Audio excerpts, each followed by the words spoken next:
Hello and good evening, everyone. Welcome to Cross Campus. My name is Becky. I'm the Director of Events here at Cross Campus. I wanted to welcome you, and I wanted to tell you a little bit about this awesome space that you found yourself in tonight. So we are a collaborative workspace or a co-working space, and we are home to entrepreneurs and creative professionals across all fields.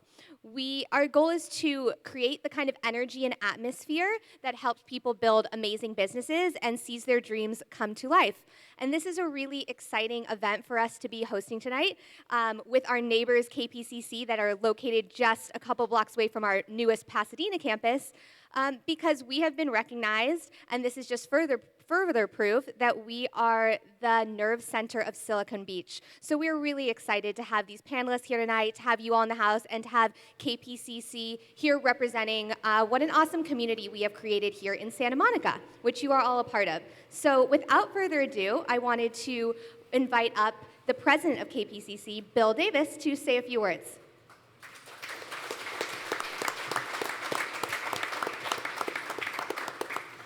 Thank you, Becky, and another round of applause for Becky and the folks from Cross Campus. It's great. I should also take this opportunity to thank the folks at Southern California, or SoCal Gas. Larry's 30th anniversary tour is made possible and supported by SoCal Gas, and we thank them for their support. I've been at KPCC for 14 years now, and I came to KPCC from National Public Radio, where I was the vice president for content there.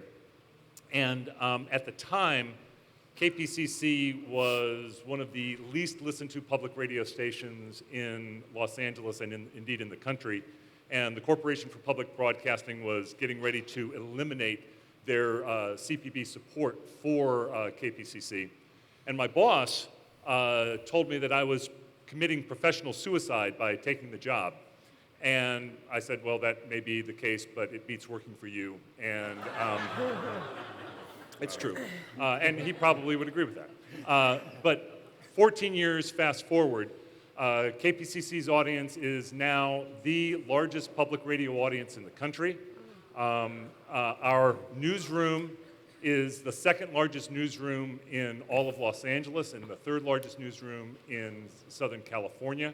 And we've been able to accomplish an incredible amount, not least because of Larry Mantle's leadership within the organization, and also because of the generous support of people just like you who've been supporting us all along. A couple of years ago, I was at a Silicon Beach confab, and we were having dinner afterwards. And Chris Sacca, who some of you may know, was at the dinner table, and I'd never met him before. And as we were eating dinner, he said, "Hey, where's that public radio guy?" And I, raised my hand. And he said, "Why didn't you do Kickstarter?" And I was thinking about it, and I was beginning to answer, because now I'm going to tell you why you didn't do Kickstarter. I said, first off, you're either not smart enough, you're not innovative enough, or you're not creative enough. And I was like, could it be all three? But really, the reason why we didn't start or didn't do Kickstarter or Indiegogo or any of those other things is because we're focused on our mission. And our mission basically is to do two things. One is to provide the highest quality news and public affairs about Southern California that we can possibly provide.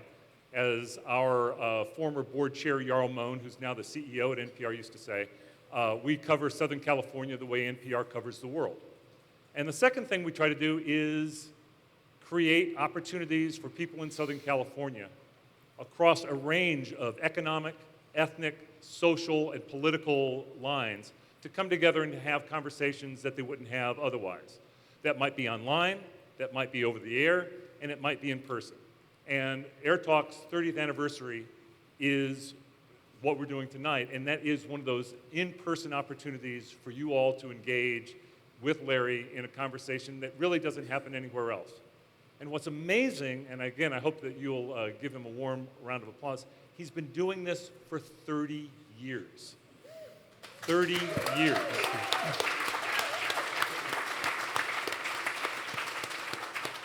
And we were able a couple of nights ago to celebrate this with some other people. And the term that I've used is, I think over the course of those 30 years, Larry Mantle really has become the civic soul of Los Angeles. And it is an absolute honor and privilege to work with him. And I hope that you all enjoy the opportunity to engage with Larry and his guests tonight. So again, won't you join me in welcoming Larry Mantle and the AirTalk crew. Thank you, Barry. Thank you so much. Great to have you out tonight through the traffic. If you don't work here at Cross Campus, but made your way from somewhere else to come be a part of the program. Many of you probably work in the tech sector, and I know I'm going to learn a lot, but hopefully you will too, even if this is the field in which you work. Every month we're going to a different Southern California community to talk about the biggest issues in that part of our listening audience. And so for Santa Monica, right here in the Silicon Beach corridor, we thought it made perfect sense to come here to talk about this tonight. So thank you for coming out. We're going to record this live to tape, as it's known. Now, we don't literally use tape anymore. It is all digital, but we still use the term. So we're going to do this just as though it is airing live, and then you'll be able to hear it, should you like, tomorrow, 11:30 until 1 o'clock. It'll be part of our regular AirTalk program, which airs weekdays from 11 till 1. So if you would please silence any of your digital devices, that would be great. And we're going to get underway here momentarily. Thanks again for helping us celebrate our 30th anniversary. Also, we have cards that are available if you would want to write down a question that you'd like to ask. Then we'll take a look, see if it fits in the flow of our conversation. We might be able to use it a little bit later in the program. So everybody has those cards there at the front. So if you didn't get one, go ahead and grab one. All right, great. We are ready. Welcome to AirTalk. I'm Larry Mantle. Great to have you with us today. It's AirTalk's 30th anniversary tour of Southern California. We're on the road in Santa Monica at the shared workspace Cross Campus. For the next 90 minutes, we'll be talking about Silicon Beach, Southern California's counterpart to Silicon Valley. Our tech corridor extends from Santa Monica through Venice, Playa Vista, Marina del Rey, and El Segundo. It's home to the dating app Tinder, the photo for a few seconds app, Snapchat, the anonymous chat site Whisper, and large facilities for Google, Facebook, Yahoo, YouTube, and AOL. Over 500 tech startups make their home here in Silicon Beach. But the corridor has a long way to go to compete with the world's tech powerhouse, Silicon Valley. How can large tech grow in our region? How big can Silicon Beach become? What changes have to be made to accommodate Silicon Beach's growth? And what trade-offs will there be in traffic, congestion, higher housing costs, and greater density? Joining me in conversation is the founder of LA Tech Digest, which covers all things Silicon Beach, Scott Perry. Hello. Also with me is Chad DePue, Chief Technology Officer for the anonymous chat app Whisper. Hey, nice to be here. Also with us is Kara Nortman, who is partner with Upfront Ventures Venture Capital Company. Thank you very much. Thanks for having me. And also professor at USC School of Engineering and the founding director of USC's Viterbi Student Institute for Innovation, Ashish Soni. Thanks for having me. Thank you all very much. So let's get right into this. First of all, I just want to throw this out for all of you. Is there a cultural difference between Silicon Beach and Silicon Valley? Because many of you have lived both places. What, if any, difference is there? Where to begin? I would say the first biggest cultural difference is Angelenos value quality of life. There are just as many hard workers down here as there are up in San Francisco. We're all trying to solve very big problems or create solutions to make our lives easier.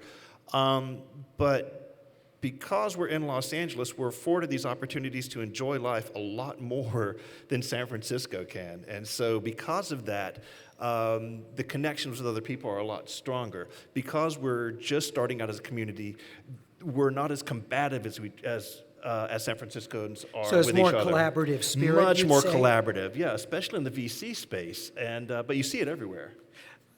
How then does Silicon Beach compete with Silicon Valley? Because my stereotype of the Valley is that everybody works all the time, so much so the companies have to have sort of live-work arrangements to keep you there so many hours a day. Whether that's accurate or not, that's my perception. So how does I think I had people at the office until 3 a.m. last night, so Yeah. we're So- holding our own on that So front. then where does that quality of life that, Yeah, that Scott's talking about come in? We live in the future, it's just not evenly distributed, right? So Okay. some of us, yeah, I think it depends on where we are, obviously, in our release process, right? So we're not always working that late, but certainly people here will put the time in, yeah. I mean, I think one thing I would say, to me, a major difference is, I think Silicon Valley is much more insular. So VCs look at funding in the Valley. They don't look at outsourcing. They want to have everybody in house. I think Angelinos are a little more flexible in terms of where funding comes from, where talent comes from, and so I think they tend to be a little bit more sort of outward facing. Well, as part of that, the size of it, and part of it, you've got another huge industry that in some ways dovetails entertainment, and so you have to be outward looking. Yeah. Yeah, and I Kara? mean, I would jump in. A couple quick responses. I lived in the Bay Area for a while, so I lived in Silicon Valley, I lived in New York City, Boston, Seattle, and here. And to some extent, I've realized my personality follows me wherever I go. So I think we are who we are, and you start with the talent and the types of people that are attracted to the types of jobs. And I think, for sure, people who are attracted to early stage companies, starting them and working at them, are people where their work is not necessary, doesn't feel like work. It's passion, and it's something that they throw themselves into equally. And I see very similar behaviors here as in the Bay Area. I think where a couple places where LA is different. I think one, the community is super supportive of each other. So, and I feel that from some Silicon Valley colleagues. And by the way, we love it up there as well. We invest up there, we invest down here. As I always say, the haters are wrong, and I'm a lover. So, but we want to help each other. We cheer for winners, whether or not we're investors in the company or we've been in the company. And so that's nice because we have a little bit of a chip on our shoulder and we want to win as a city. Well, you're from here, as I recall, right? And then you went away because you thought, well, for venture capital, there's really nothing going on in LA. So what changed your stereotype of what's happening here? It feels like, I came back after spending 15 years away from LA as a rare LA native, and I came back for personal reasons. I was starting my family, and my entire family's here, and I'm very close to them. And in the beginning, a frequent conversation with my husband around the dinner table was sort of, well, maybe I should look at that role and commute up. And he would say something like, "Are you crazy? You have a newborn." And he was right. But in the last few years, something has felt different. And it's for at least, and I think you attribute that to the whole ecosystem, from the amount of capital flowing in the system to the number of exits, and not just acquisition exits. And multi-billion-dollar acquisitions like Oculus and Beats are great for Southern California. But the things we didn't have in the past that we're starting to have now are IPOs and permanent companies, and Snapchat, saying no to acquisition offers and discussing going public, and TrueCar going public this year, and Cornerstone On Demand, and Rubicon, and all of those companies. So you needed some stars. Not stars and permanent sources of capital and mentorship and teams that have worked together for long periods of time that will then go leave and start new companies. And then how important is companies like Google with their Playa Vista campus, Facebook, others that aren't headquartered here but setting up significant presences here?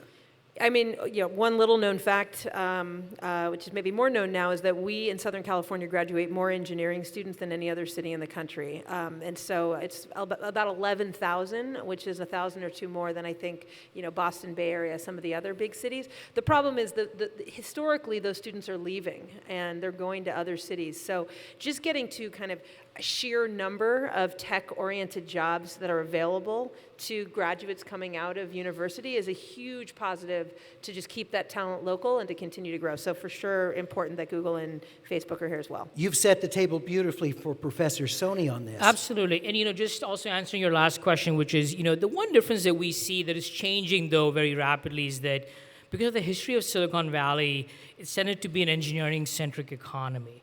Right? Whereas LA, with the history in Hollywood, is a creative economy. When we look at our students that graduate from the school, LA does graduate the most number of engineers, in a year, but we are not in the top 30 in terms of density.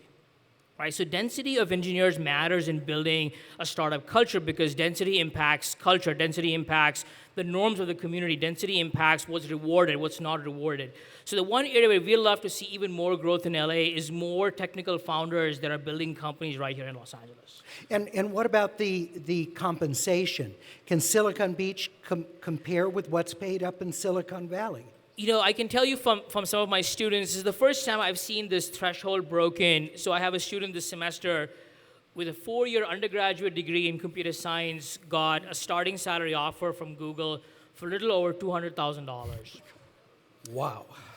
It's the first time I've seen the 200,000 barrier broken for an undergraduate student in computer science. We're not competing with So that. the salaries are... You said you can beat that. Please take that we're data not point doing back. that. Yeah, We're all in the wrong jobs. Yeah, I thought we had a bidding war going Yeah, on that- here. No? a lot of companies down here are facing those very issues. It's like there aren't a lot of engineers to choose from down here. It's weird because when you have a job in San Francisco, you always have to look over your shoulder to make sure nobody's going to poach your talent for a larger paycheck. We don't have that problem down here so much, but we do have an issue with retaining the engineers that we do have. And luckily, because of programs such as Ashish's, we've got a large entrepreneurial spirit that's going through these engineering schools, as well as a deep bench of seed money that's keeping engineering talent here after they graduate. So you're going to see that impact the city in the next 2, 3, 6 years. But not all engineers or engineering students are entrepreneurial. So the students that you're getting, Ashish, is that something you have to help redirect them in some way? Absolutely. So I think at USC's engineering schools, we have 7,200 engineering students. And, we can't say that all of them are entrepreneurial, but at least the top 1 or 2% are. And we do spend a lot of time supporting those students if they do decide to go down the path of building a company. But not all of them are entrepreneurial. But, to answer the question, and we get this question a lot, what are your students doing post-graduation? Why are they moving up north? Why can't we keep them here longer? And I've been teaching at the university since 2002, so I've seen long cycles of innovation and what students are doing post-graduation. And this is the thesis that we are working with at the moment. Every ecosystem has a dominant culture, right? And LA being the creative culture and San Francisco being an engineering culture, people who are engineers want to work for the companies that value engineering a little bit more. Right? So, for example, the metaphor that we use is, who wants to be a backup singer whereas being the star? Right? And I think that's the metaphor that we've used. And I ask my students every year, why do you choose to go where you go? And they want to work for companies where they're respected, where they're valued, right? Whereas I think LA is growing. There's a lot of great tech companies, Whisper being one of them, and Snapchat, of course. But I think the value of engineering in LA is still underappreciated. Well, and in the Bay Area, you have entertainment companies, for example, that no one thinks less of you if you work for Industrial Light and Magic, if you work for Pixar, than if you work in Hollywood. So is that day coming, or is it here, where there's not a stigma? Yeah, I think that day's coming. I've been recruiting for Whisper for a couple of years now. Even 2 years ago, when I would talk to students who were, and a lot of our students are from Brown, Columbia, CMU, we have a few USC, we have some local folks, Caltech, but a lot of them are we've recruited from outside the area. And, one of the things what happened is, I feel like 3 or 4 years ago, 5 years ago, they had watched The Social Network with their parents, and they had convinced their parents not to make them go into, iBanking. And they're like, I want to be a developer, okay, you can do that, but you have to go to Silicon Valley because that's where that success happens. And so I think a lot of it for me 2 years ago was convincing them that we would respect them the same way, just to Ajish's point. Actually, now I don't have to do that. I think even just in that short of a time, people know now, and it's really changed. So they'd say, it's the same culture. I'm going to have the same respect. I'm going to have maybe the same pay, depending on, Is a lot of that, though, in fairness, you've got a company that's very successful. You've got, 10 million users of your app, so... Many millions per month, yes. Yeah, so you've got something that is a known quantity. That might be more appealing. No, I think that's true, but I don't think I just see it with Whisper. I definitely see it with other companies as well. Google setting up a big presence here, it does help because people say, there are a lot of options out there It's not like I'm going to this one place for this one job. There's just a lot of flexibility in terms of where your career can take you here that there wasn't just a few years ago. Yeah. Hey, before we break, tell us a bit about Whisper. And I just called it an anonymous chat app. I'm not sure if that is really explains it, but how does it work? So I think the short version is it lets you read the minds of people around you, because people will say and talk about things they would never discuss on other social media, right? So I think if you think about the way in which Snapchat limits the length of things that maybe you could share with your friends, everything on Whisper is public, but it allows you to say those public things in a way that doesn't tie you to a profile, so you're not beholden to that identity for the rest of your life. And so it really allows you to be free. We get emails every day. We got one today that said, hey, I responded to a random post about someone who was feeling really down, feeling suicidal. They were across the country. We started, chatting on Whisper. I moved there about a year ago. We just got married. Wow. That's a very common occurrence. We get those. So even though they're anonymous, yeah. you can respond either to everybody or to the individual who posted. Exactly. Is that right? So you can private chat, or you can respond publicly. So yeah. So in this case, it took on a life of its own. They obviously revealed it happens all the each time. other. Happens all the time. People say, "Oh, I named my dog Whisper." That's That's right. What's amazing is they're married but still anonymous. That's It's AirTalk, our AirTalk 30th anniversary tour. We're at Cross Campus in Santa Monica, the shared workspace, where they're hosting us for one of our monthly times to go out into the community and talk about issues of importance, Silicon Beach and the growth of Silicon Beach, the tech industry in Southern California. We'll be back with more right after this news update.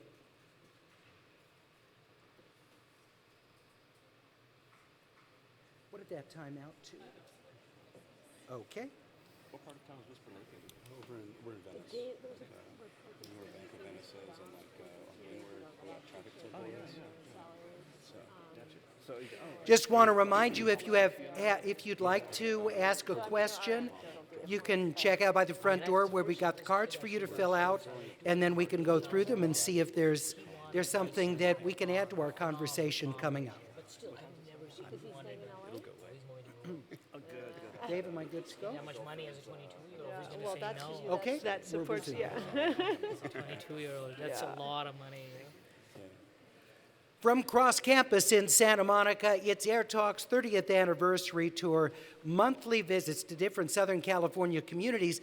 Next Tuesday, we're going to be in Long Beach aboard the beautiful Queen Mary, the historic Art Deco showplace, and we'll talk about the future of the LA Long Beach Port Complex. Hope you come out and join us. That's next Tuesday night. If you're in the Long Beach, South Bay area, come join us. Torrance, any of those nearby communities. You can get all the information at kpcc.org/events. We continue our conversation about the present and future of Silicon Beach. We're talking with Ashish Soni, who's a professor at USC, who heads up the Viterbi Student Institute for Innovation, Kara Nortman, who's a venture capitalist with Upfront Ventures, Chad DePue, who's with Whisper, the anonymous chat app. He's the chief technology officer, and Scott Perry, the founder of LA Tech Digest, which covers Silicon Beach news.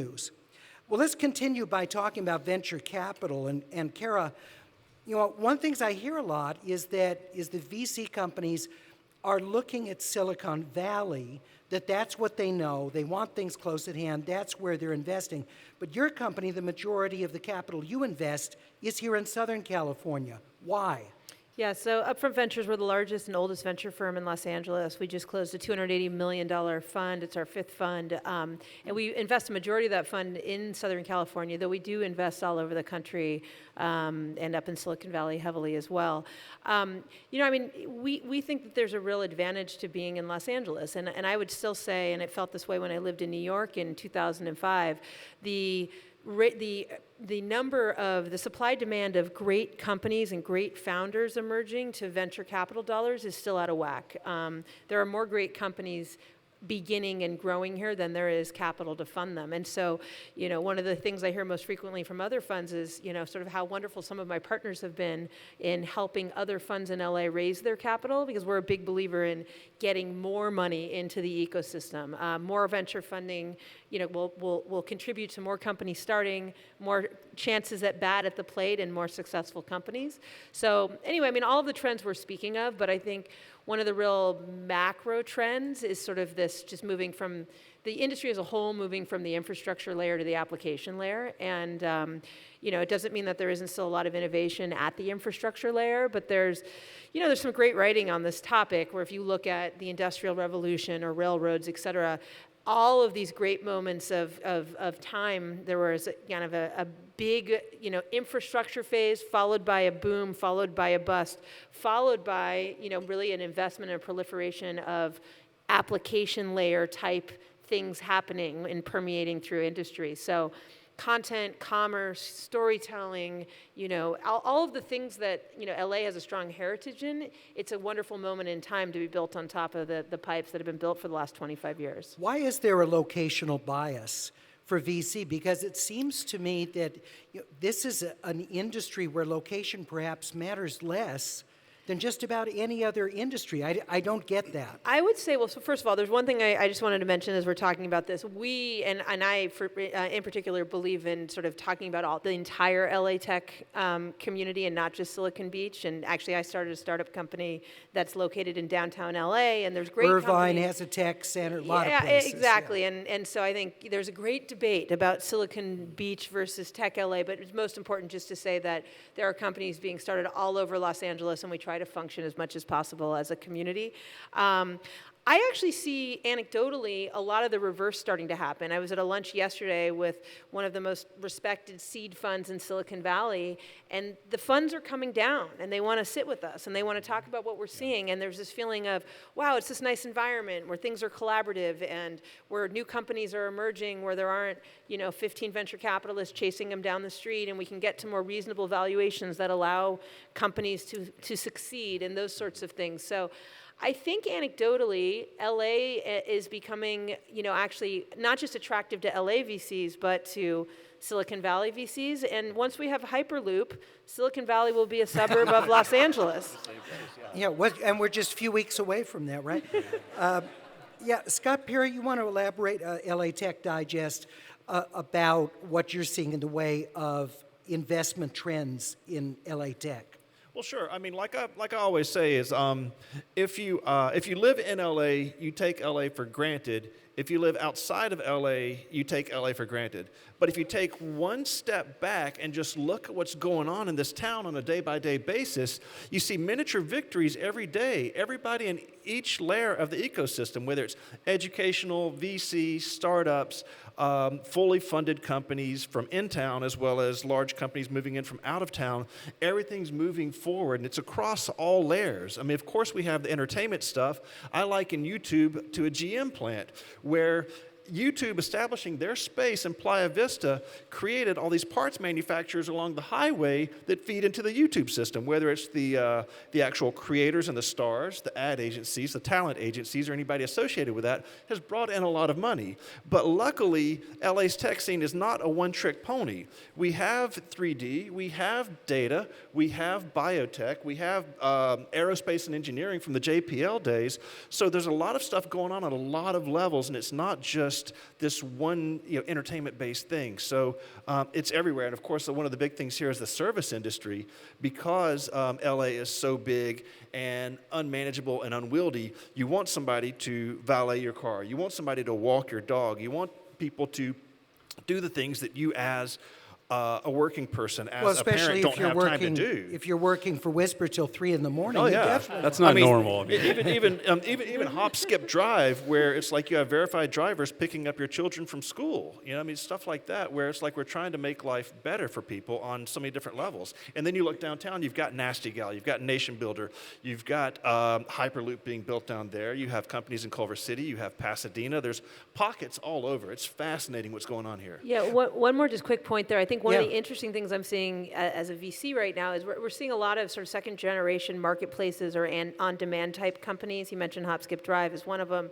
There's a bunch of others coming to LA as one of their first 1 or 2 or 3 markets because it feels like a market where you can really figure out where your product or service is going to work. Because you have urban and suburban. We're the most diverse city in the United States. We're one of 2 cities that doesn't have a majority population, which is pretty amazing. So we have the largest number of small businesses. So in terms of getting real products in real people's hands and getting real feedback, especially in this era of sort of mobile, being stuck in front of pockets of supply and making life more convenient, LA is a great market to try that out. And then from there, convenience isn't enough. You need to build brand, and LA is a great city of telling stories and hopefully building long-term brands. What about the cost of living? And obviously, Silicon Valley, San Francisco, very expensive, as Southern California, particularly coastal Southern California is. Is this an impediment with some of your workers who aren't making 6 figures to be able to afford to live close to work? Is that even possible? I haven't seen a problem with that at Whisper. I think we have a pretty young team, I would say. Although I would say as we've gotten, on in the last couple of years, we have the ages sort of tend to diversify a bit, and we have people with families and not just new grads coming out of school. And I think, people pretty much live all over the city. There's some people that are commuting from West Hollywood, people from the Valley, a lot of people from Santa Monica and Venice. So I think there's definitely room. I don't think it's been a huge issue. It's certainly, I don't hear the kind of complaints about housing here that I do from my friends in the Bay Area. Not by, Kara? One quick anecdote here. So the company I co-founded is a company called Seedling. We make beautiful gifts for kids and families. And the company was actually started in New Zealand and was trying to decide where to locate its headquarters, Los Angeles or Silicon Valley. Chose Los Angeles for a bunch of reasons. Brand, the port, a big one. We have the biggest port, contiguous port, actually I think in the Western Hemisphere between LA and Long Beach. But ultimately, we had people coming to this company from all over Southern California, from Irvine to Santa Clarita. And so we were looking in Silicon Beach, and then we said, you know what, downtown LA feels like a great place to put this company. And now we have people taking hour-long train rides, and they're on a train. Like, no one used the word train in Los Angeles, 10 or 15 years ago. And literally, I mean, the happiness and the joy of these people who had been driving for an hour and a half, 2 hours is just changed tremendously. So I think downtown LA has become, and the Arts District in particular, is just flourishing now as one region you can get to quite easily. But I think people are coming up with creative ways to live in different places and commute in different ways, and I think we'll continue to see innovation around that. When we come back in our second hour, we have a lot more to talk about how local government interacts with startup businesses in Silicon Beach, what impediments there might be, or what more that local government can do. We'll also talk about what kind of a social environment there is for people that work in tech in Southern California versus their peers up in Silicon Valley. Many more topics to talk about. We'd love to have you join the conversation. You can tweet at AirTalk and with the hashtag AT30 for our AirTalk 30th anniversary, and share some of your thoughts about the comments that are being made by members of our panel. Let me quickly reintroduce them. Scott Perry is the founder of LA Tech Digest, Chad DePue, Chief Technology Officer for the Whisper Anonymous Chat app, Kara Nortman, venture capitalist with Upfront Ventures, and Ashish Soni, professor at USC. He's the man who started the USC Viterbi Student Institute for Innovation. It's AirTalk on the road across campus in Santa Monica, one of our monthly AirTalk 30th anniversary tour stops. We have a lot more to talk about coming up next.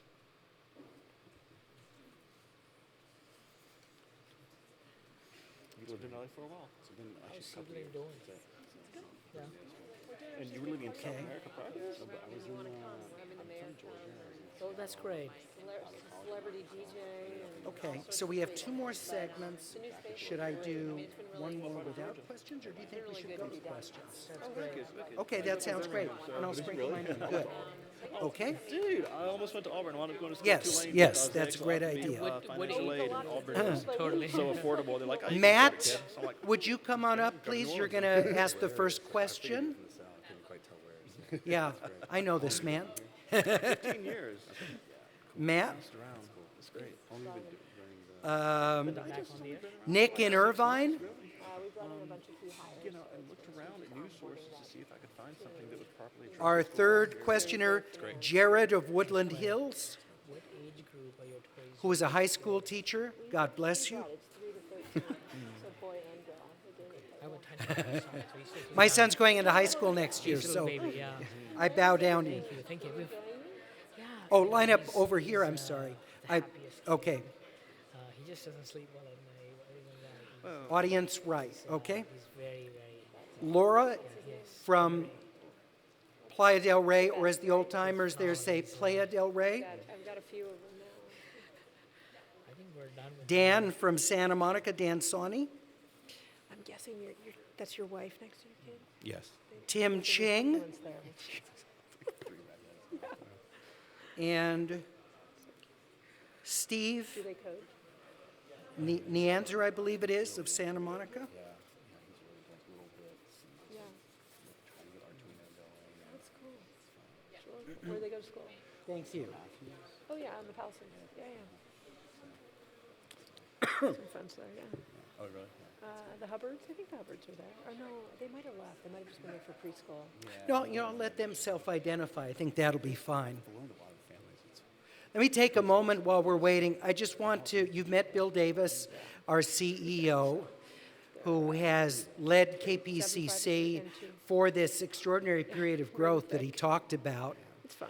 Also is my right arm and just a terrific, invaluable asset to AirTalk, our senior producer, Lauren Osen, who I can't say enough about how much I value her and all of our team. It's a terrific, terrific team that we have at KPCC, very collaborative and so helpful to me. I learn from them every day. And Fiona Eng, who is prepping our question asker. People ask me, well, what goes into putting on a program like this? Fiona has spent days putting this together, finding our terrific all-star panel, talking with them, helping to prep me with some of the topics to bring up, the issues, all of that goes into each day's show. So you hear me talking behind the microphone, but that's like the tip of the iceberg. It's really all these terrific, very talented, dedicated people who help me do and make it possible for me to do what I do every day. So I'm very, very fortunate. All right, we are ready to commence. From Cross Campus Shared Workspace in Santa Monica, this is an AirTalk on the Road 30th Anniversary Special, one in our monthly series of visits to different Southern California communities. And I hope you'll come out and join us in Long Beach. Next Tuesday night, we'll be aboard the Queen Mary, talking about the economic future and present, the challenges, the competition faced by the port complex of Long Beach and Los Angeles. We're talking about another huge business aspect of Southern California today, and that's the future of Silicon Beach, this swath with the high-tech concentration from Santa Monica through Venice.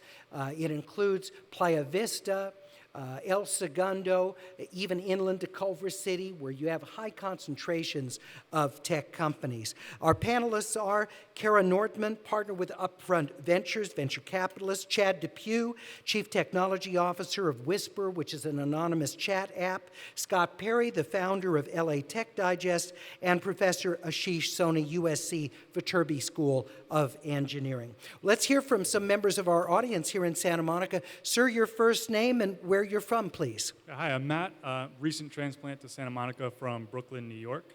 Great, welcome to Southern California. Thank you. This is week 8.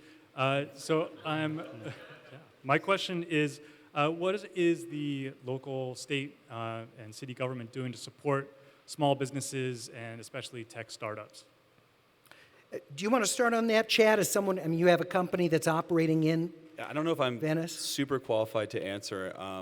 I would say, I think my sense is that they're still trying to figure out what to do with some of us. I know we've,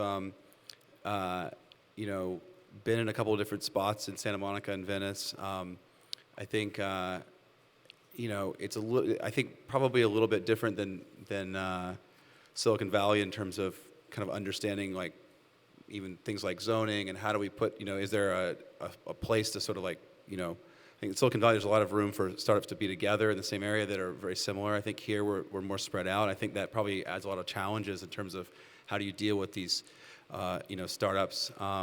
We're down in Venice. I think we have a very, there's a lot of different communities in Venice that are all mixed together, and I think there are a lot of social service issues there, and I think we're trying to help in the ways that we can. But yeah, I think we're still trying to figure some of that out. Who else wants to weigh in on that, whether there's more city could do incentive-wise? Scott? Oh my gosh. Mayor Eric Garcetti is one of the most tech-friendly mayors you'll ever find in any city in America. His open data initiative has taken Los Angeles from unranked to #1 when it comes to open data. And basically, he's opened the floodgates for small businesses to use Los Angeles as a platform to build your business. They have these new parking signs downtown that are enabled with Bluetooth, so you can like build apps on top of these systems. You have Abhi Namani as the chief data officer, and Peter Marks as the chief tech officer. Michelle Garakian is there to help in any way she possibly can. LA is doing everything it can to cement itself as the place to be for technology in the 21st century. So I've never seen a city government more accommodative to small business and tech as I've seen with Garcetti's administration. Kara, any thoughts on this? Scott couldn't have said it better. I mean, we're big Mayor Garcetti fans, and he's not only has done all of those things, he's an incredible spokesperson, advocate. He's got an incredible team, and there are ways they try to be helpful on tax front and other things, and it's just, the interesting thing about Los Angeles is you have these little cities surrounded by the city of Los Angeles. So Santa Monica is not a part of Mayor Garcetti's area. So Chad's experience in Santa Monica may be very different than, for example, our experience in downtown LA. We moved offices at Seedling from Irvine and Beverly Hills just now to consolidate in downtown LA. It's been incredible. So I couldn't say much more. Scott, I think, summarized it nicely. Very good. Sir, your first name, where are you from? Yeah, my name is Nick. Leg Day is my company, and we're in Irvine right now. We are the creative capital here, I believe, in LA area. Can we come up with a better name than Silicon Beach? Hear, hear. We have to have a contest. Yeah. Yeah. Downtown tends to use Tech LA as a hashtag a lot. DTLA works pretty well for that area, but there hasn't been a unified name outside of Silicon Beach that's caught yet. But yeah, I'm right with you on that. We could use anything. My only problem is it's redundant. Really. Yeah. Sand Beach. Yeah, the advantage, of course, is that it brings to mind all the wonderful things about living near the beach. As a recruiting tool, it probably sounds pretty good. Sir, first name, where are you from? Yes, this is Jared Taylor. I'm from Woodland Hills, California, representing the Los Angeles Unified School District and the Dance Masters. Very good. All right. My question is this: is anything being done to unite the Silicon Beach companies with local schools and educators, marrying the latest in technology with our local students and educators? Great question. Partnerships? Yes. Bixel Exchange. The Los Angeles Chamber of Commerce has their own tech system that's working with about 80 local high schools to get high schoolers excited about following an engineering path. So that's just one of the many resources. What else is out there that we know of? The School of Ashish. Engineering at USC has a very active STEM outreach program in the neighborhood. I think they work with hundreds of schools across the community in downtown LA where they do workshops. A lot of professors go out and speak to high school students, junior high students, to really encourage them to pursue STEM careers. Now, if I'm not mistaken, USC has either the most international students of any university or close to the top in the country? So we're all either number one or number two. So we sort of tag team with NYU or Columbia, but we're very international. So in your program, how many are American students and how many are coming to learn from abroad? That's a good question. I don't have actual numbers, but I would say it's half and half. I think we get a lot of students that are local, that are hungry to try something new. We also get a lot of international students from India and China that want to build the next big thing. So I would say it's evenly split. All right. Anything else to add on educational partnerships? Real quick, I forgot about another organization called NIFTY. I forget what NFTE stands for, but they do a lot of outreach between the tech community and local high schools, encouraging entrepreneurship, and they're doing a phenomenal job. So NIFTY stands for National Foundation for Teaching Entrepreneurship. Very good. All right, thanks so much. By the way, there was one other really fun thing that happened in LA. It was called 2-Bit. It's a company in LA called 2-Bit Circus, also based downtown, and they put on the first STEAM carnival and had, I think, wide-ranging support from Michelle Obama to, kind of entertainment luminaries. But it was a carnival to inspire. It was sort of, a combination of a circus and technology, and in a lot of ways, I think it showed off the best of Los Angeles, and I know the founders are now taking it to the Bay Area, and they're taking it on the road, and some things I've spoken to them about is how do we bring this into every school, because so much of it is just the inspiration and understanding, giving kids have the tools they can go get, right, and a lot of education is happening really outside of the school, and so inspiring them to understand that they want to do this is a big piece of, what I think we can do as storytellers in Los Angeles. Very good. Yes? Hi, my name is Laura. I'm from Playa del Rey, but originally from New York. I'm going to represent the mature adult. I am neither a 5-year-old, and I'm wondering what is going to happen for the opportunities that are going to be available for 30 to 40-year-olds. I'm not an engineer. How can I take part in this good thing? Yeah, great question. What other kinds of jobs are there in tech? Yeah, I think for Whisper, we have a big part of our product that's around content and community safety, and we look at ourselves as part social network, part media company in many ways, and so I think there are a lot of roles both for non-technical employees, and then I think it's one of the things I really don't like about the sort of cliche of Silicon Valley culture is they're all white guys from elite colleges, and so I think we've worked really hard to try to have a diverse group of people in terms of where we pull from. We're almost 40% female, so we've worked really hard to do that. I think that's something that actually LA has a lot of an edge in terms of hiring. And is that better representation of women in part because your app skews female that you sought that out, or do you think there's something going across other companies? Yeah, I think that's part of it. I think I like the fact that our demographic of our users matches our employees. I don't think it's exclusively just because of that. I think it definitely LA is a good place for diversity and hiring. But it makes sense if you're trying to stay culturally connected to your user base, to have people that work for you that are going to be closer to it is essential. I would think. Yeah, LA's done a fantastic job of staking its claim in diversity. Even Garcetti has said that he hopes the next Mark Zuckerberg is an African-American female that comes from Los Angeles. And there are a lot of tech-based women's social groups that are there to help each other and get a leg up, whether it's somebody around my age helping a little sister get through her just getting in the motion of starting a business and whatnot, to re-education and helping people adjust to this new world. Yes, sir. Hi, I'm Dan from Santa Monica via London. My question is, you talked about engineering graduates, but I wondered what other contributions can academia make to the growth of tech in LA in terms of ideas and things like that? Professor Soni. Absolutely. One of the questions we've asked at the school is, when people think of Stanford, they don't think of Stanford as a source of great engineers. They think of Stanford as a source of great ideas. I think that's our vision for what we want to accomplish at the school is we have amazing faculty. We have lots of amazing research that's coming out of USC. Most people may not be aware this Oculus Rift actually was incubated at USC, at one of our research labs right here in Playa Vista. So we have a lot of work that hasn't been showcased really well.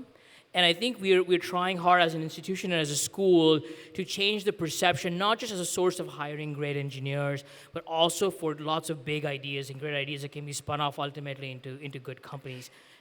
Can you elaborate on the different levels of programs that you offer? Because I found it you actually give some of these student-generated startups seed money to get them going. We do. We're the only academic institution in the country that provides investment capital, seed capital to student and alumni-founded companies. And we look at when we started the effort, we looked at providing 4 key assets to our students.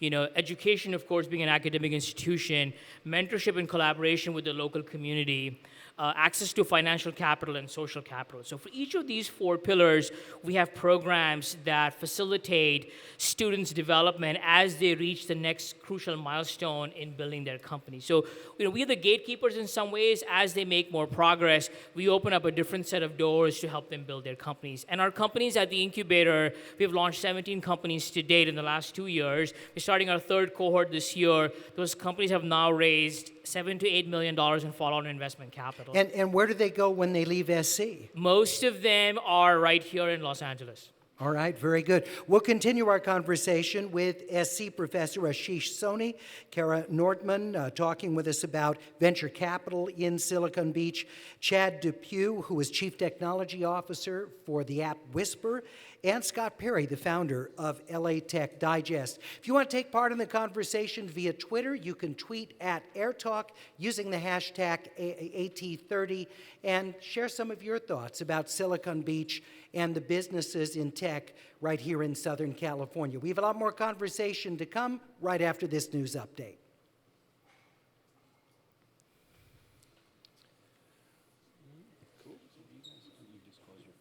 We have some more questions?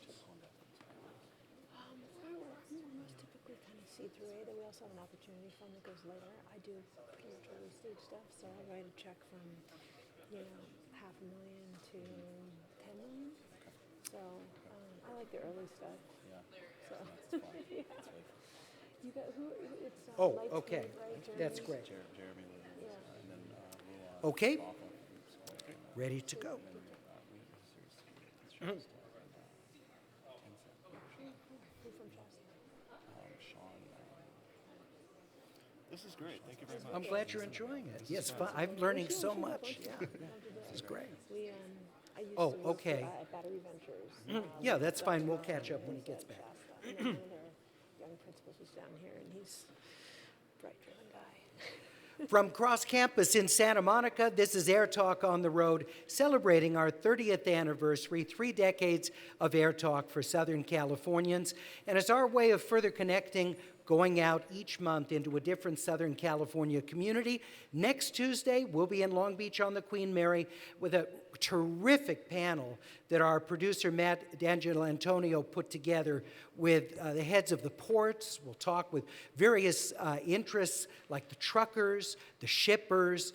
We'll give you a real sense of what's happening at the port complex of LA and Long Beach, and we'd love to have you in the Queen Mary in the audience next Tuesday night. More information, kpcc.org/events. We're talking about the present and future of Silicon Beach, the tech corridor extending from Santa Monica through Venice, as well as Playa Vista, Playa del Rey, down to El Segundo, the airport area, what's going on with some of the startups, and the tremendous growth that we're seeing. By many accounts, this is the 3rd largest tech-centric region of the United States behind Silicon Valley and New York City.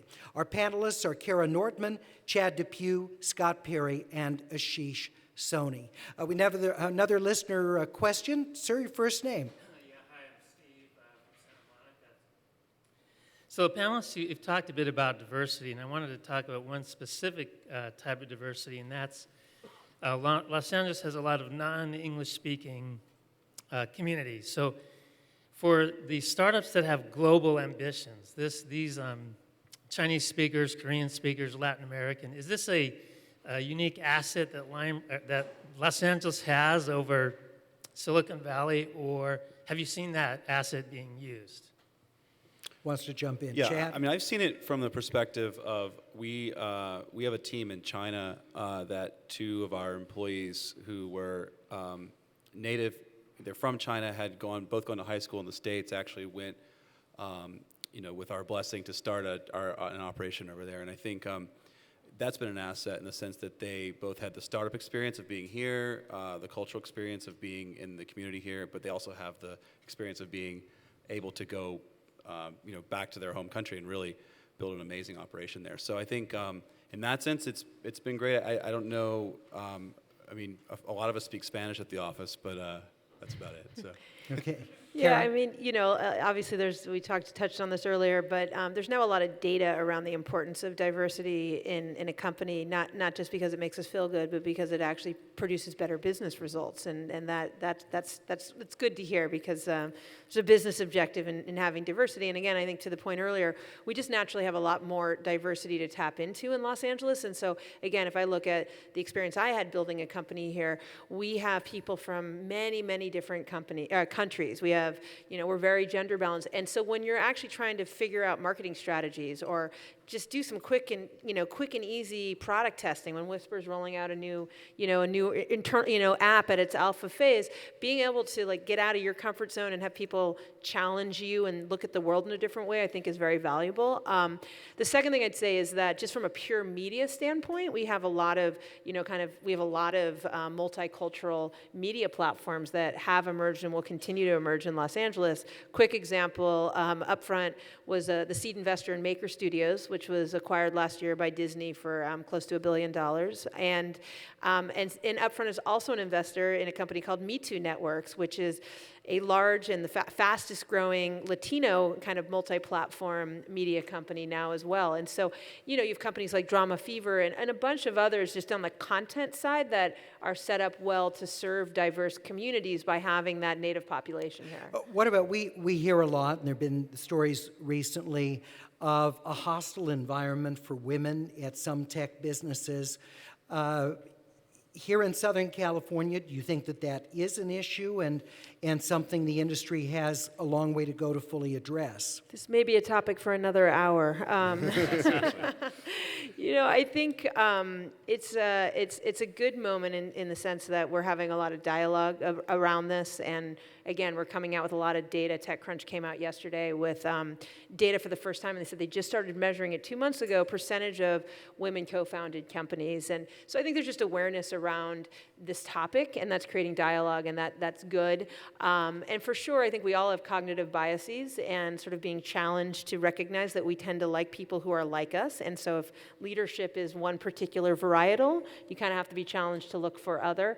But I think we have work to do, but I do think LA, in the tech world, I can't really speak to the entertainment world and some others, because we're sort of newer and fresher and we have less institutionalized habits, we may be in a position where we have less kind of cartilage to break through. And I don't know that for a fact, but anecdotally, I'd say, the two largest venture funds in LA are Upfront Ventures and Graycroft Ventures. I'm a partner at Upfront, and the managing partner at Graycroft is also a woman. And you have seed investors like Eva Ho and at SUSE, and Robin Ward at UTA, and Esther at CAA, and the list goes on, as well as a just incredible cadre of female CEOs at companies like Tradesy and Laurel and Wolf and Hop Skip Drive. And so I think there's a wonderful supportive community in a smaller community that's kind of helping the next generation. Do you find it hard to identify as many companies as you would like to invest in that are headed by women or have very strong female representation in I have personally not had that problem, but I'm early to being back into venture. I'm just 6 months back in. I was at Battery Ventures many years ago, but I'm 6 months back into Upfront. I think I look to fund great founders, and I love to help women, and sometimes they're men and sometimes they're women, and so my portfolio is disproportionately female, but that's just anecdotal more than anything. Professor Soni, what about from your students? I mean, what do you hear back from them about the cultural climate within the companies? Absolutely. I think having a large international student body at the school, I think is sort of beneficial for building companies. We incubated a company at the program that the founder was Taiwanese American. And he was able to get distribution, raise investment capital from Taiwan. He was able to set up manufacturing in China and set up an R&D office for his company in Taiwan as well. So I think having an international presence in a student body like we do, we have a very active community of sort of founders that come from the school, both in India and China. What do you think each of you would say is the biggest impediment to continued growth in Silicon Beach? What really needs to be addressed first on the agenda? I'll go down the line. Scott Perry of LA Tech Digest. I don't think there's any real impediments right now. I mean, we're seeing growth at a very measured pace, which I think in the long term is good. I was up in San Francisco during the bubble, and it just shot straight up. And we're growing into our paces here, so the incremental growth on a year-by-year basis is a healthy thing. I mean, yes, rents are going up higher than salaries are. They're growing at a faster pace. Yes, we don't have enough engineering talent to fill the needs of the companies that are growing out here, but on a quarter-by-quarter basis, more seed capital is coming in exponentially. Incremental A-level funding is coming in to help these companies grow larger. And in time, we're going to keep growing that base. So outside of the engineering is there a ceiling? Is there a place beyond which you don't think it's going to grow?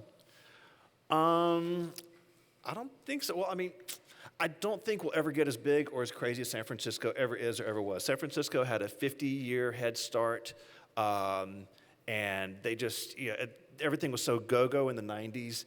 You don't think there'll be anything comparable? Oh, no. Heavens no. Chad DePue? Well, I mean, I think in terms of the question, in terms of impediments, I think still recruiting is the biggest challenge. I mean, there just aren't enough people here, or really anywhere in tech right now. So I think that's an ongoing challenge. Yeah. Okay.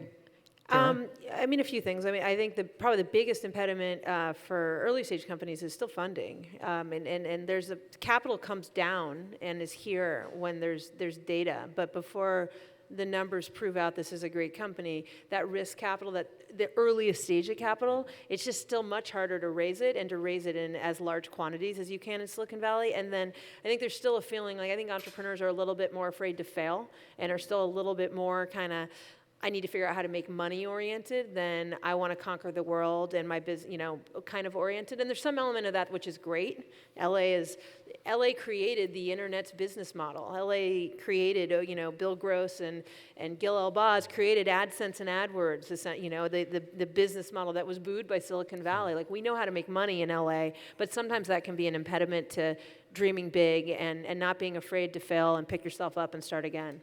Ashish?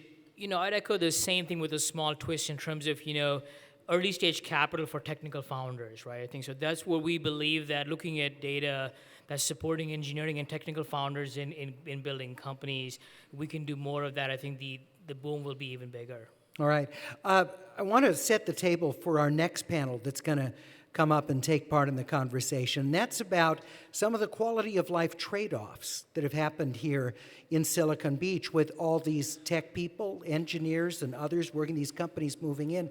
So I just want to throw this out. When you hear that tech is ruining the culture or quality of life of communities like Venice or parts of Santa Monica, and I hear this on my program from residents who live in these areas and are not happy about what's going on. What's your response? Chad? I think, I look at these guys that are my friends. I think a lot of them are, how do I contribute to this community? A lot of them are biking to work from their apartments. I think they're looking at LA and Santa Monica and Venice as actually I wouldn't say a small Manhattan, but they look at it as a livable city where you don't have to drive everywhere. I think that's actually a really positive thing for the community. And I think they don't have the sort of history of I've always driven everywhere I go in LA because they might not be from here. I think some of that's really positive. I mean, there obviously are negative aspects in terms of well, and the kind of things that your employees, I don't mean you necessarily, your company, but employees in this sector want, the kind of amenities, the kinds of restaurants. And there are people in the community say, I don't want another one of those kind of bars. I don't want another one of kind of those things aimed at millennials that's changing the funky character of where I live and turning it into San Francisco South. I mean, the answer to the question, I think, depends on the context of the person living in that. I live in Santa Monica myself, and I can say the traffic has gotten, a lot worse with a lot of the construction here. But, and we're in the midst of moving very soon as well, just because we now have a family. So I think it depends on the context of the individual who's living in these cities. If you're a young engineer working at Whisper or any of these companies here, you want the amenities, you want the restaurants, you want to have a social scene. But if you're slightly older like I am, you probably want to stay a little bit away from that. You want to go to a slightly quieter neighborhood. All right, I want to thank you all very much. Let's give a hand to our panelists. Scott Perry, founder, LA Tech Digest. Chad DePue, Chief Technology Officer for Whisper, Kara Nortman of Upfront Ventures, and Ashish Soni, USC. Thank you all so much. Coming up, we'll hear about those quality of life issues in the greater Silicon Beach area. First, a news update. All right, you're dismissed. Hey, thank you very much. That was great. Thank you.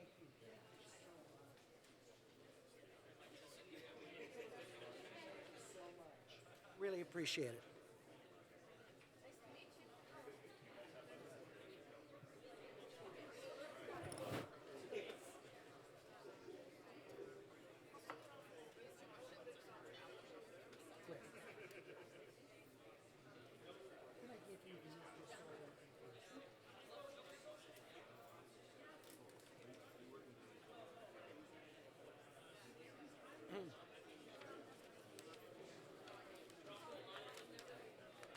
Okay, if we can take our seats.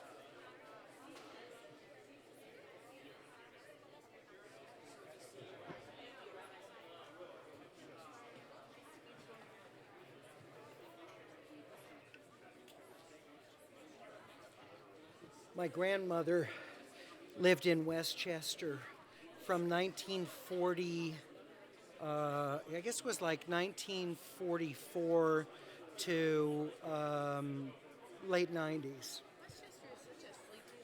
Yeah.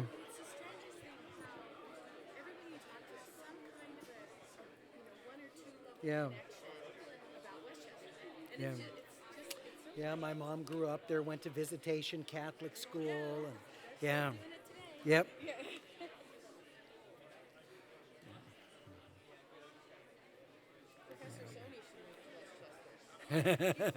He would. He would. That's absolutely right. Yeah. If we could, if you make your way back to your seat, that'd be great. We're going to get started momentarily. And then we'll take these questions in the final segments. That makes sense? How old are we? Okay. About 30. Okay.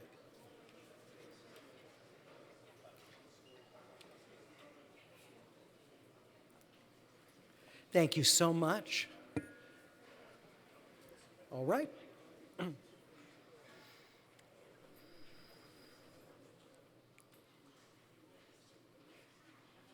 Wonderful to have you with us for our AirTalk 30th anniversary on the road monthly stop in Santa Monica at Cross Campus, the shared office space.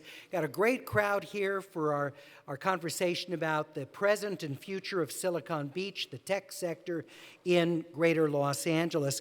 We're going to spend our next portion talking about a number of the quality of life issues, because as so many people with money have moved into this area, it's had a huge impact on the housing market, on the kinds of businesses to support the tech industry that's here, and of course, just generally traffic has become a huge, huge problem among so many of the major streets and even residential areas. Joining us to talk about those issues of the quality of life at Silicon Beach are Cyndi Hench, who is the president of the Westchester, Playa del Rey, Playa Vista Neighborhood Council. Thank you for being with us. Thank you.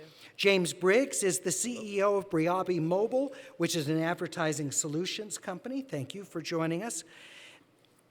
And Tracy Thrower Conyers is the founder of Silicon Beach Properties, a division of Coldwell Banker. So thank you very much. Let's talk first of all from neighborhood council perspective. What do you hear from your longer time residents about all the changes in their community? Well, change always has a negative impact on people as an emotional impact. I think that it's really mixed in terms of how people are feeling. There's a lot of excitement about the new jobs and the kind of the revitalization of the area. But on the other hand, Westchester in particular has often been referred to as the Leave It to Beaver neighborhood. Yeah, it's Mayberry. Yes, it's very much so. And so the changes that are coming, they're like creeping up the hill to Westchester, because we're up on the bluff. And some people are very uncomfortable with it. But I would say Westchester has been going through a change in terms of the demographics over the years. And so, I've heard a lot of excitement about the Silicon Beach coming in. People are excited about the amenities that they expect that it will bring. Other people are saying, well, let's wait and see what really happens here. Some of the other changes that we're seeing is that some of the commercial corners of our neighborhood are being knocked down and becoming multifamily. So because Westchester hasn't been heavily... Yeah, it's a single-family it's a residence single-family, home. kind of a bedroom community. And so these changes are quite dramatic, especially to the long-timers. And you couple the growth in recent years of Loyola Marymount University, which is a bigger institution than it was 20 years ago. You've got more students there, more faculty, you've got thousands of people coming into Playa Vista and these other communities. So is there a sense among some of the longer-time residents that it's not been a positive trade-off in quality of life? Absolutely. Absolutely. But, the LMU side of it, they don't serve alcohol on campus. So those darn kids live in the neighborhoods. And I graduated from LMU, so I can speak... I can speak Candidly? on this. Candidly, yes. So as you said, it's grown tremendously. And so we have a lot more houses that are being put on the market for student rental because they'll pay $1,000 a month for a bed.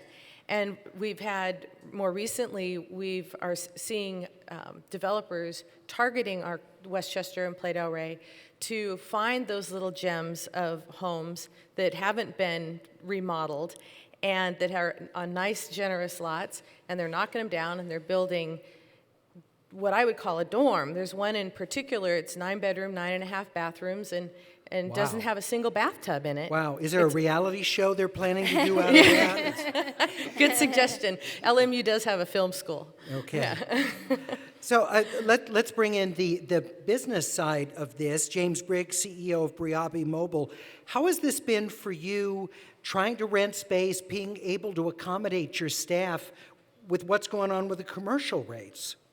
Well, definitely, we're based down in Abbot Kinney right now, and our In definitely Venice, yeah, down in Venice, and the property that we're in is going through a lot of change. Snapchat actually just acquired a lease to the property, I think, for the next 10 years, and with that, it's displacing about 40 companies, I think, and so I'm a little bit torn because we are venture-backed.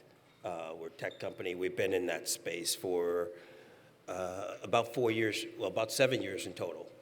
So on one hand, you want to see the growth and the development. You're most definitely proud to see we're mobile advertising. They're most definitely a mobile company, so we're proud to see the growth and development and the things like that and the success of that company.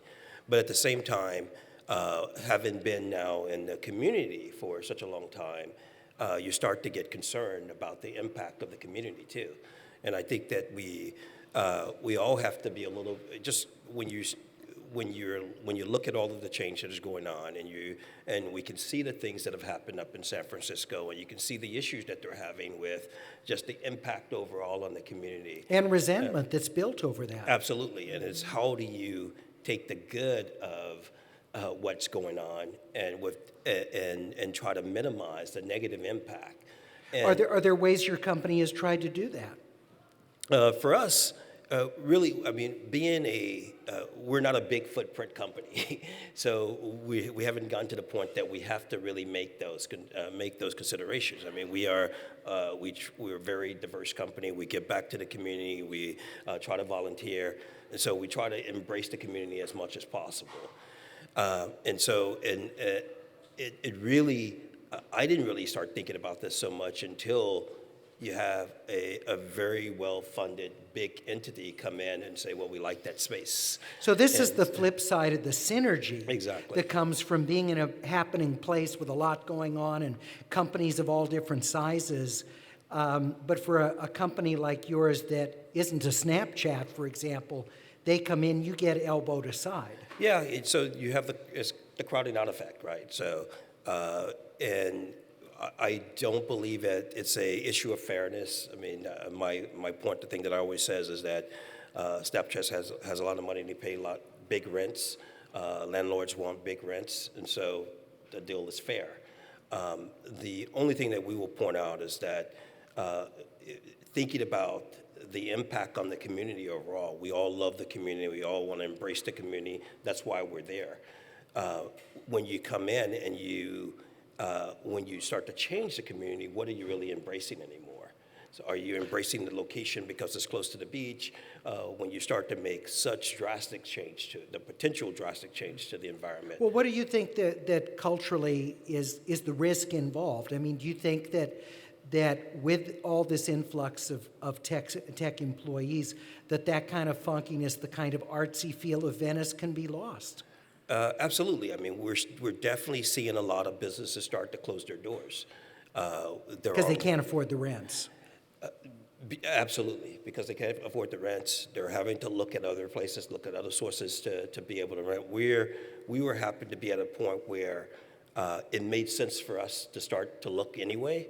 So we found a new location, and it actually ends up being a savings for us. But for a lot of folks who just gotten established in the area, it's more difficult. We also bring into the conversation Tracy Thrower Conyers, Silicon Beach Properties Division of Coldwell Banker. You represent buyers, as I understand, so you have a lot of relocation people you're looking for properties for? Yes, primarily buyers. Okay. And what have you seen in terms of values over the past couple years? I was looking at the statistics getting ready for the show, and this is a jaw-dropping statistic for Venice. Since 2012, the median price per square foot for residential real estate, $600 to $1,100. That's just 2.5 years. Wow. And Nearly doubled. Okay. I don't follow Santa Monica as closely, but it all moved south and east from there. Now, you also live in Westchester, if I'm not mistaken. So I do. You're a local resident, and you sell real estate along this corridor. You have mixed feelings about it, even though you're obviously making money from the boom. Is there a downside for you? Well, it's interesting, Larry, because I'm kind of unique in that I kind of straddle both worlds. I'm very active on social media, so I get involved in a lot of the conversations. And I see a pretty big divide between the longer-term residents and the newer, younger families that are coming into the area. And I myself, I'm in my 50s. I happen to have a teenage daughter. We've been in Westchester for 13 years, which is about the beginning of the younger families coming in. So I kind of straddle both worlds. So it's been interesting to watch the development. Yeah, and what do you feel? I mean, you think overall the quality of life in your community? You know, we all talk about the traffic.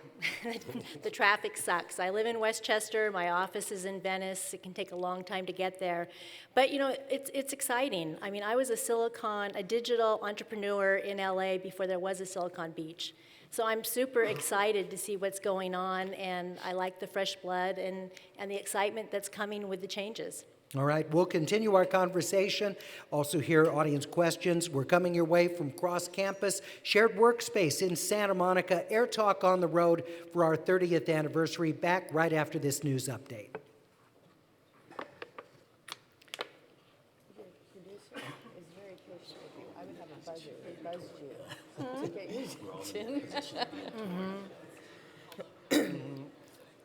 Well, it's hard for me because I'm going to be stuck. I don't want to be stuck representing. All right, for our audience questions, Adolfo, could you come up, please? And Jen. Adolfo and Jen, right up here, next to the stage, please. Yeah.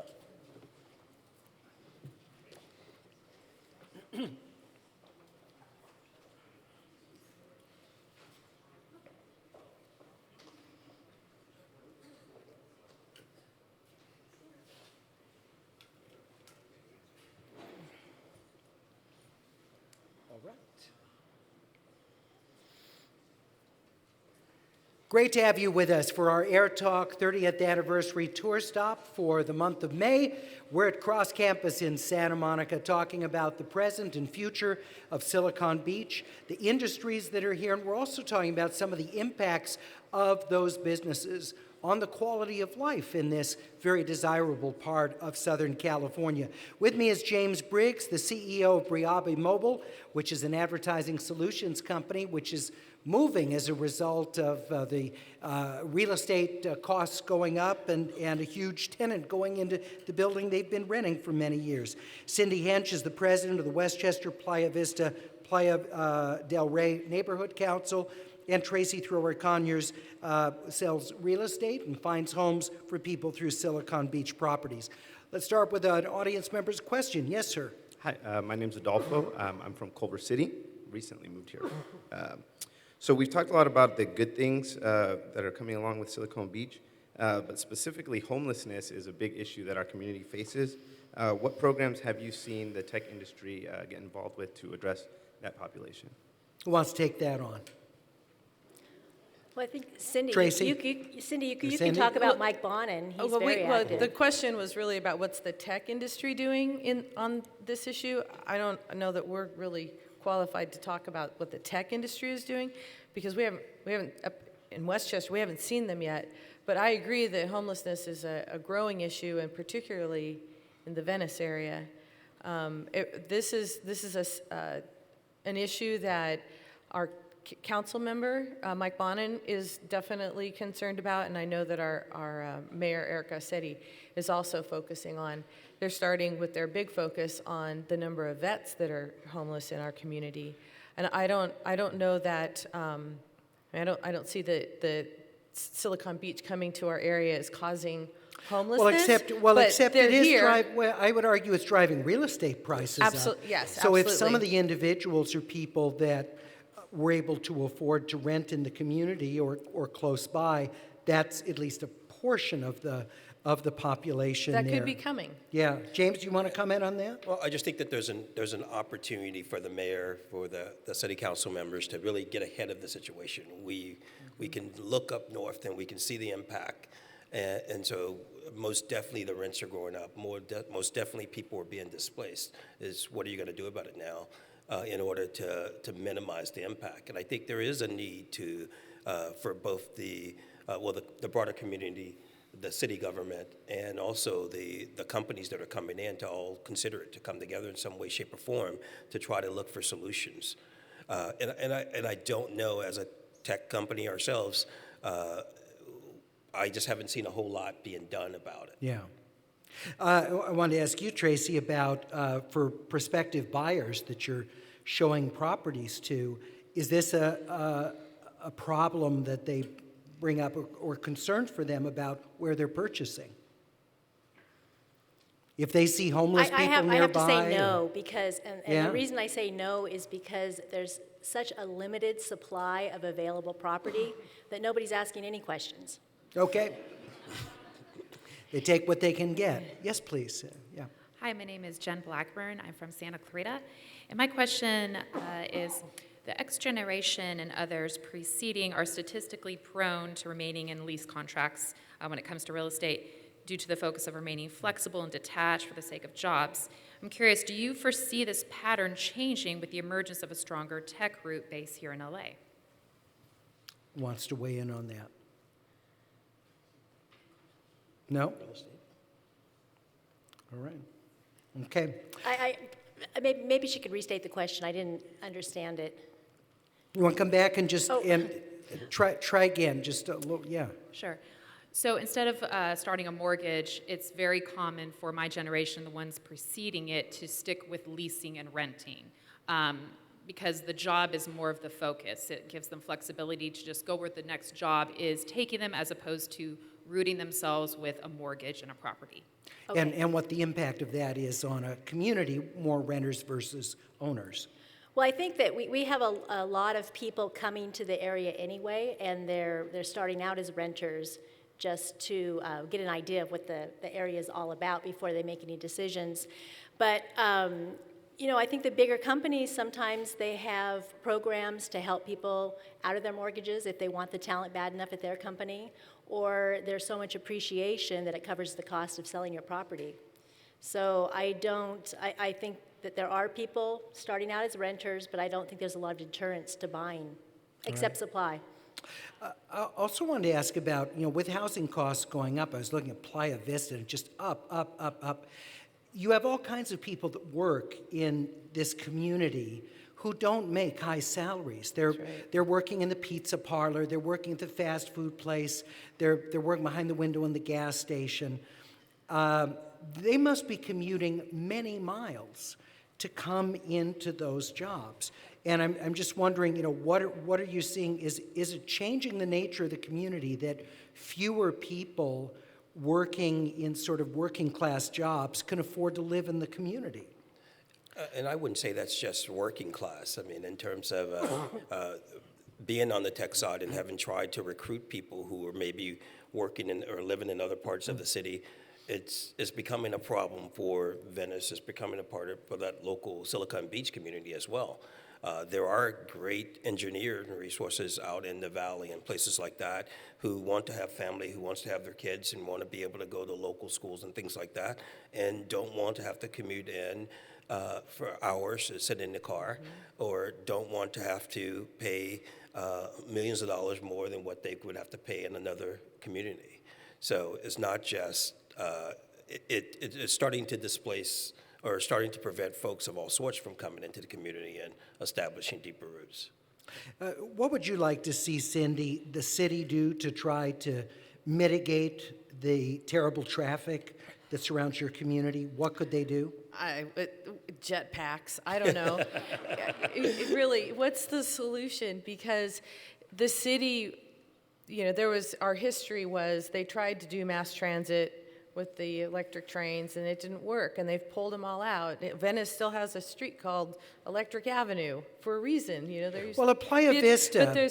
But there's no, you can't. It's difficult to get places within Los Angeles because it's so big. So you can take the bus somewhere, you can take the train somewhere, but then you've got to go miles to get to where you're really going. And so I think it's going to be challenging. I understand. I'm talking about like on a more micro level. Do you have, for example, traffic officers directing traffic peak hours at all your major intersections? I live in Los Angeles. No. Yeah. Absolutely well, not. Under Mayor Villaraigosa, that was a major initiative. Many of the biggest intersections had people directing traffic. I've never seen it. Has your neighborhood association pushed for that? I've never seen a single officer trying to direct anything. Well, it might be something to think about asking. Our sinking lights aren't sinking either. Yeah. Your what? Sinking lights. Remember, that was one part of his Yeah, initiative, and too. a lot of the major streets do have lights that are synced up, but yours do not in your community. We have signs that claim they sink. Okay. I want to jump in here. For the folks that are going to be in Playa Vista, working in Playa Vista, and if they're able to live there, I mean, there's going to be a lot of rental properties coming on the market in the Playa del Rey, or Playa Vista, well, Playa del Rey too, and Westchester area, because there's a lot of new development. To the extent that people are able to make that work and live in that community, they're going to be the winners, because Playa Vista is an awesome community and people who live there love it. So I think that the new thinking of a community with all the amenities all close together is fantastic. But for the rest of us who are living in a neighborhood that was built in the 40s, it's different. It's very different. And I think it's going to be massive growing pains for Los Angeles to become anything other than what it is today, a bunch of people in cars. Well, you remember Playa Vista, the developers promised, I can't tell you how many times they said, on AirTalk in the building, we will make the traffic better than it is beforehand because of all the enhancements that we'll do, widening of the streets through the area, like Jefferson and Lincoln. And I will give them credit for some of that. But the population has continued to grow. Lincoln is far, far better than it was before Playa Vista widened it. It's not as good as it could be, but that's not Playa Vista's fault. That is environmentalists' fault. But Larry, well, that's a whole other show. Yep, that's another show. All right, I need to wrap up, but thank you all very much. Great to have you with us. Thank you. I appreciate it. James Briggs, CEO of Briabi Mobile, Tracy Thrower Conyers of Silicon Beach Properties, and Cyndi Hench, who heads the Westchester, Playa del Rey, Playa Vista Homeowners Neighborhood Association. want to thank you all for coming out to Cross Campus here in Santa Monica to talk about the present and future of Silicon Beach. Thanks for joining us. We'll be back with you tomorrow at 11 for the next AirTalk here on 89.3 KPCC.